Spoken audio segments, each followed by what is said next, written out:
Si on avait à parier sur les probabilités, elle favorise pour l'instant l'esprit critique. Et c'est vrai encore aujourd'hui. Stéphane Bureau. C'est fabuleux, on est dans le studio et on entend en régie Isabelle. Moi, j'aime pas ça quand les gens ont du plaisir à travailler. On est au bureau, là. Mais c'est formidable quand le rire traverse le double vitrail de la régie. En plus, le vendredi, on a passé une bonne semaine. Tu veux me parler d'économie ce matin, de l'approche économique de Donald Trump, qui est censé être le laisser-faire?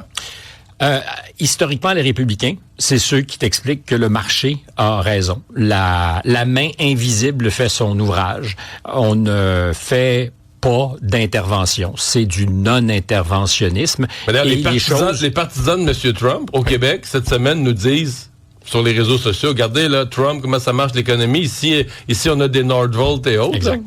Alors, c'est ça. C'est presque à la frontière pour certains républicains des théories libertariennes qui disent, le marché, il faut qu'il parle.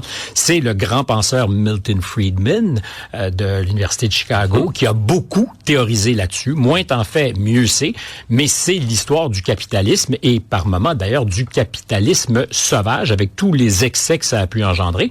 Donc, qu'est-ce qui s'est passé? Les États ont créé toutes sortes de mécanismes pour réguler, pour faire en sorte que justement, quand tu es une petite chose, quand tu vends ton salaire, tu sois pas toujours écrasé par ce marché qui, évidemment, se soucie d'abord de rendement aux actionnaires, rendement aux propriétaires. Alors, aujourd'hui, on est avec un président américain, M. Trump, qui incarnerait, je dis bien incarnerait, parfaitement ça, l'idée que c'est un homme d'affaires milliardaire qui voudra que le marché soit optimisé.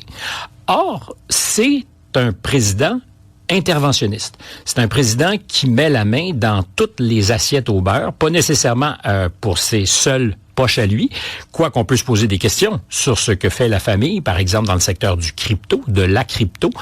Il y a des milliards qui ont été empochés par les fils, indirectement par le père.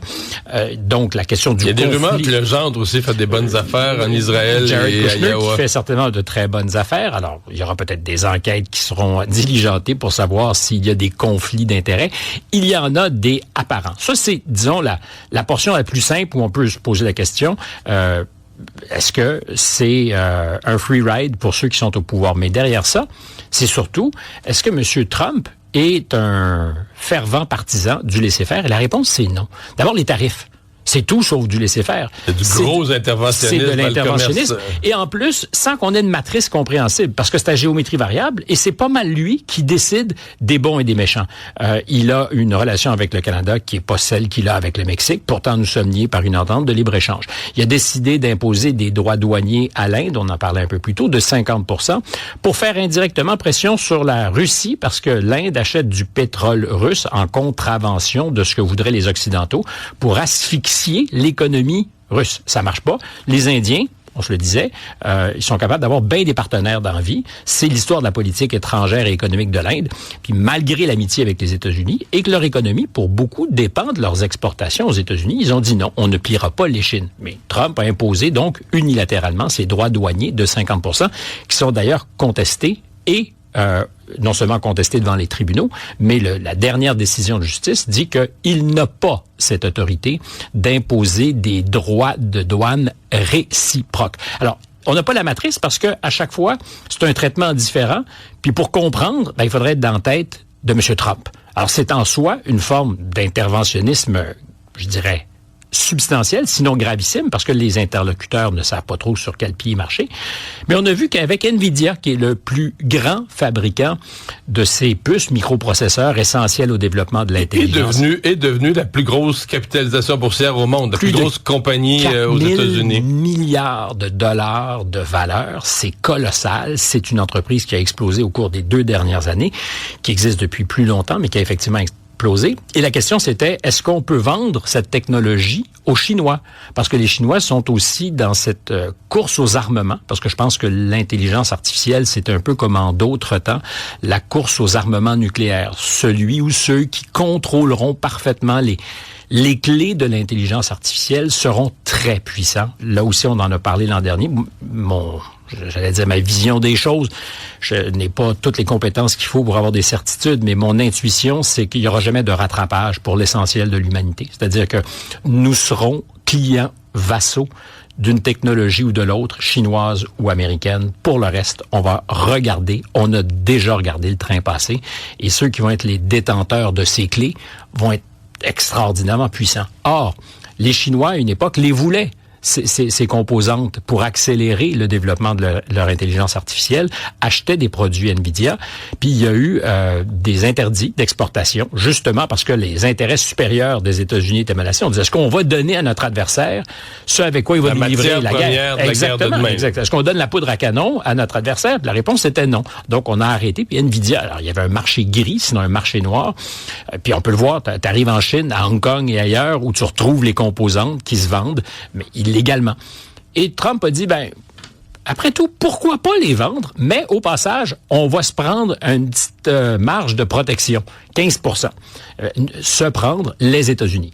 Donc, tout ce qu'NVIDIA, à partir du moment où on accepte que certains de ces microprocesseurs ne sont pas exportés, la fine pointe n'est pas exportée, mais tout le reste, il dit, on peut le vendre à la Chine à condition que vous nous payiez 15%.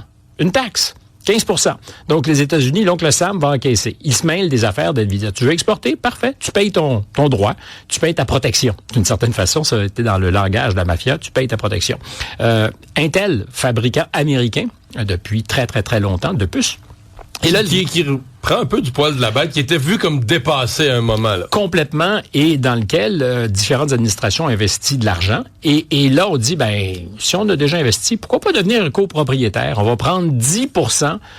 C'est à l'opposé de toute la théologie, parce que c'est une pensée quasi religieuse du Parti républicain sur la manière de faire des affaires. Le gouvernement devienne actionnaire d'une compagnie privée. On est au Québec avec la Caisse de dépôt qui se fait intimer des fois par le gouvernement d'investir dans des entreprises et de participation du Québec. Northvolt, on en parlait, donc ces fiers représentants du mouvement MAGA au Québec qui disent, regardez comme on sait pas faire les choses. Donald Trump est en train de faire exactement la même affaire. Mais là, tu vas me parler de la Fed.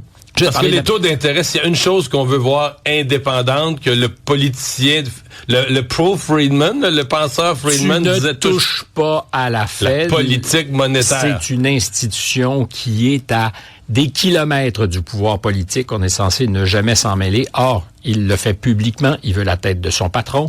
Il a forcé à démissionner. En fait, il va démissionner de force une des gouverneurs autour de la table du Conseil pour des malversations hypothécaires. C'est pas prouvé. Elle est accusée, mais pour autant, c'est pas prouvé. C'est quelqu'un qui avait été nommé par des démocrates. Puis il veut mettre son monde. Donc, il joue aucune des règles qui sont celles normalement applicables à un républicain qui respecte à tout le moins une institution sacro-sainte du capitalisme, la Banque centrale. Et je termine avec une anecdote dont on n'a probablement pas entendu parler, mais ça nous intéresse parce que ça témoigne tout à la fois de son interventionnisme qui peut être dangereux, puis de la stupidité d'une espèce d'entêtement à s'opposer à tout ce qui est de l'énergie verte. On sait qu'il déteste les éoliennes et l'énergie solaire.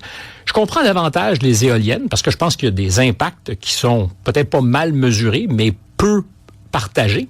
Le solaire, je crois que c'est un vecteur de croissance pour produire de l'électricité intéressant. Les Chinois ont pris une longueur, sinon 2 longueurs d'avance. C'est un vrai problème et ça, il l'a constaté. Mais il y a une dizaine de jours, il a stoppé net le développement, sinon le déploiement d'une série d'éoliennes qui sont à peu près finies de construire au large du Rhode Island et du Connecticut, je pense. Un projet danois, Ørsted. On parle de milliards de dollars qui ont été investis. Puis il a carrément débranché, comme par hasard, le lundi suivant une rencontre 2 jours plus tôt, 3 jours, c'était le vendredi, entre le gouverneur démocrate Newsom de la Californie et le ministre danois des Affaires étrangères pour parler de toutes sortes d'affaires, y compris de leur communauté d'opinion entre le Danois et le démocrate sur le Groenland.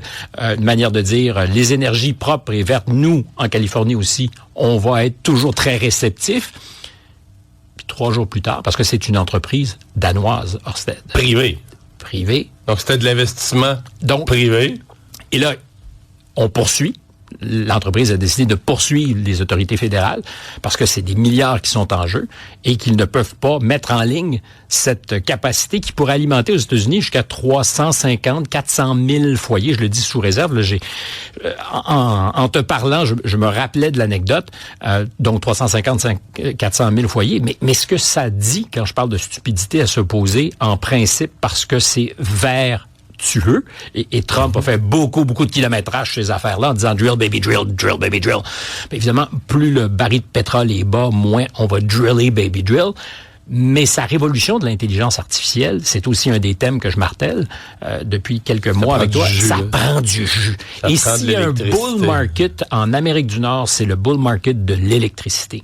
Si tu es capable de trouver un véhicule dans lequel tu peux investir, qui est lié à la production d'électricité et à ce qu'on va vendre l'électricité de plus en plus cher, tu vas faire de l'argent à la bourse. Il y a un bull market parce que c'est énergivore.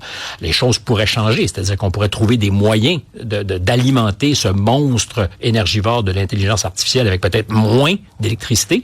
Ça se fait. La technologie évolue toujours. Mais en ce moment, à l'horizon 2030, tu es à 12, 13, 14, 15% de la consommation d'électricité aux États-Unis liée à ça. Et tu as un président qui, parce qu'il n'aime pas ça politiquement, les éoliennes et l'énergie solaire, dit non. Qu'est-ce qui te reste comme solution? Des centrales au gaz, c'est plus propre que, par exemple, au charbon, mais il faut que tu les construises. Puis le déploiement rapide du solaire est beaucoup plus efficace pour ce qu'on en comprend et à des coûts de plus en plus compétitifs. Mais il refuse catégoriquement. Alors, si c'est pas de l'interventionnisme, je demande qu'est-ce que c'est que ce que fait en ce moment le président Trump. C'est surprenant. Il faut s'arrêter des fois pour regarder le parcours. Tu as une chose, tu dis des affaires, puis tu fais des affaires. Puis ce qu'il fait, c'est l'incarnation d'un président qui a aucun complexe et qui est interventionniste et qui est capitaliste probablement, il n'y a pas de doute, mais à sa manière, en choisissant les codes. Et ça, c'est pas du laisser-faire.